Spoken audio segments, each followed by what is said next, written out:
Hello everyone, welcome to Mo's kitchen. তো আজকে আমি বানাচ্ছিলাম চিকেন স্যুপ।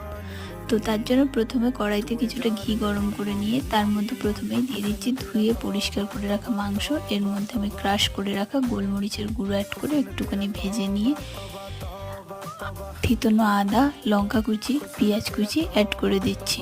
আপনার চাইলে রসুন অ্যাড করতে পারেন। এবার ওগুলোকে ভালো করে ভেজে নিয়ে এর মধ্যে দিয়ে দিলাম গাজর, ক্যাপসিকাম এবং বিনস কুচি। তারপরে এর মধ্যে কিছুটা পরিমাণে ধনের গুঁড়ো, জিরের গুঁড়ো, সামান্য পরিমাণে লবণ দিয়ে এটাকে আবারও ভালো করে ভেজে নিয়ে টমেটো অ্যাড করে ঢাকা দিয়ে 5 মিনিট মতো রেখে দিলাম।